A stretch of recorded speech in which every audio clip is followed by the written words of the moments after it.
President Bola Ahmed Tinubu aims to distribute grains and fertilizer to ease frustration over rising fuel prices.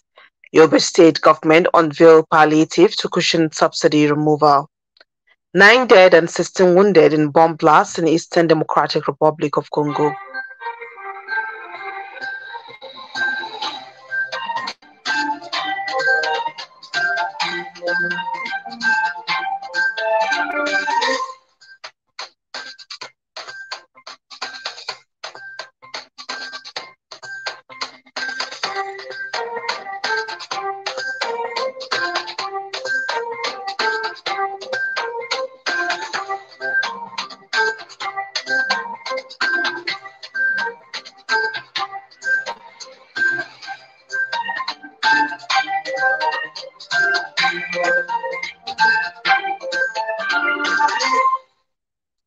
Today is 4th Muharram 1445 after the Hijrah of the Prophet Muhammad sallallahu alaihi wasallam, which is equivalent to 22nd July 2023.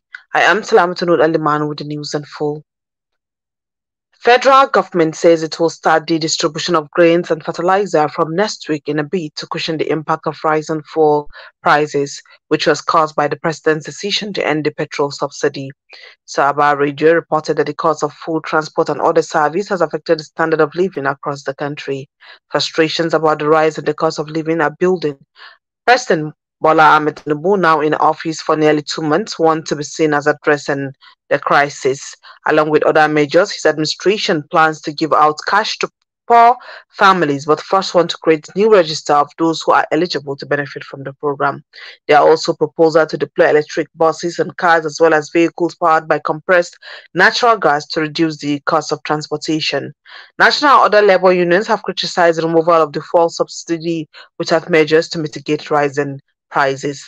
Last month, the unions and the government agreed on an 8-week timeline to raise the minimum wage for government workers. Meanwhile, the federal government has increased school fees for Federal Government College, otherwise known as Federal Unity College, from 45,000 to 100,000 naira.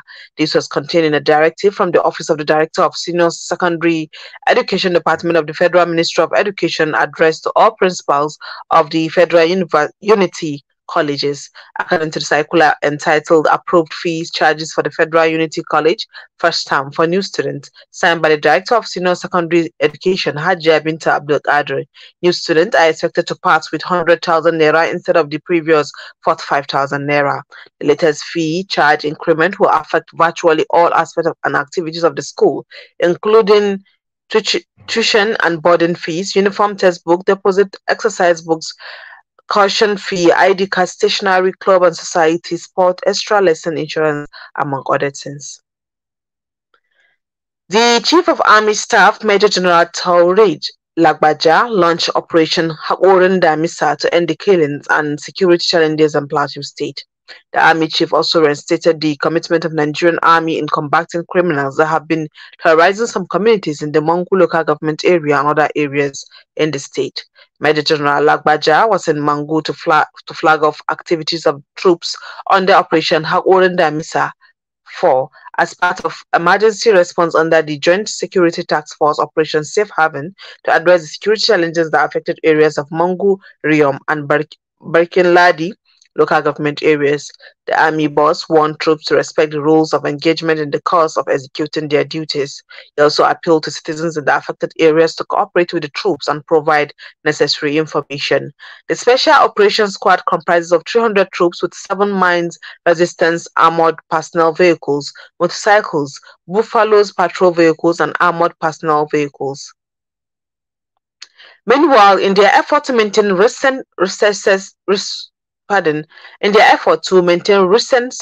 recorded by troops in the Northwest, troops of the Operation Hadarin Daji in Zamfara State on Friday intensified clearance operation in Bandits Enclave.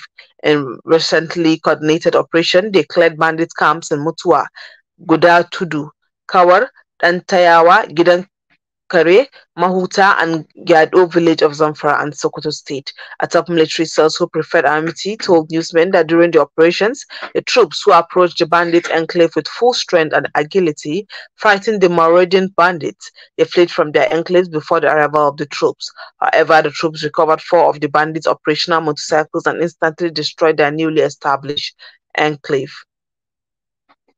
Members of the proscribed indigenous people of Biafra, IPOB, fled various camps in Asaba, Delta State capital, in the early hours of today, Saturday. They fled their camps following a joint raid conducted by troops of the Nigerian military and the operatives of the Department of State Service, DSS. According to the Nigerian Army, the troops attached to 63 Brigade garrison under the auspices of 6th Division of Nigerian Army and the operatives of DSS engaged the terrorists and arrested one of the fighters during a gun duel. Given an update in Abuja, the spokesman of the Nigerian Army, Oyema Nwachukwu, a brigadier general, disclosed that some assorted weapons were recovered from their enclaves.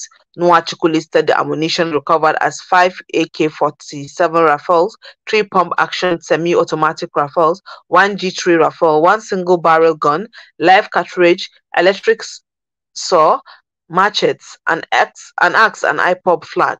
He noted that the Chief of Army Staff, Major General Taurid Lagbaja, ordered that those threatening the peace of the country should not be treated with the hands of kid gloves.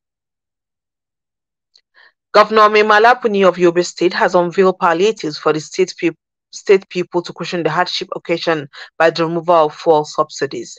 Now reports that Alhaji Mamman Muhammad, Director General Press and Media Affairs at the governor, disclosed this on Saturday in Damaturu. The governor said the government will look into measures to support farmers, traders, and the people's transport, food, and other essential needs. To be recalled that the National Executive Council resolved in a meeting in Abuja on plans to cushion the effect of the subsidy removal hardship on the masses. The outbreak of the diphtheria in Makarfi local government area of Kaduna State has killed 3 children, leaving 7 others hospitalized. The health secretary of Makarfi local government council, Aliyu Al-Hassan, who confirmed the incident, said the cases occurred at Tashar Nakau, Gobuchi ward of the local government. Al-Hassan said most of the affected victims were children, adding that the specimen of the victims had been forwarded to Abuja for analysis. The Kaduna State Ministry of Health had earlier confirmed cases of diphtheria in Kafanchan, headquarters of Jima'a local government area of the state.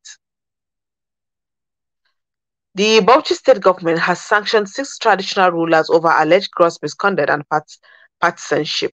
This is contained in a statement issued by the acting permanent secretary in the State Local Government Service Commission, Nasir Dewu. Mr. Dewu said Governor Bala Muhammad approved the dismissal of 2 district heads and 4 village heads from Bauchi and Katagum Emirate Council over the proven allegations against them. He said the commission has approved the dismissal based on their involvement in partisan politics, misconduct, illegal forest reserve encroachment, falling of trees.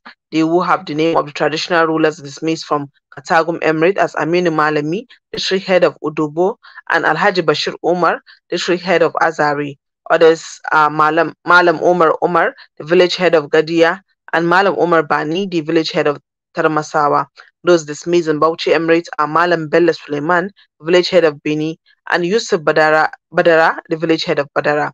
They will explain that the affected traditional rulers had been directed to hand over to their respective secretaries. They also ordered the affected Emirate Council to appoint overseeing officers pending substantive appointment by the commission.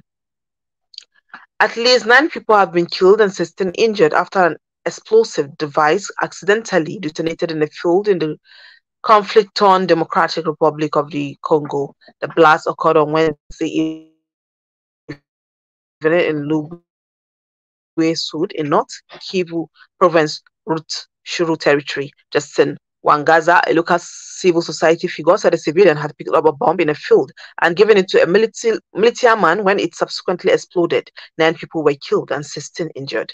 A nurse at the nearby clinic confirmed the toll, explaining that 2 people died on the spot and 7 later succumbed to their wounds. Some of the 16 wounded people are in critical condition, the nurse added.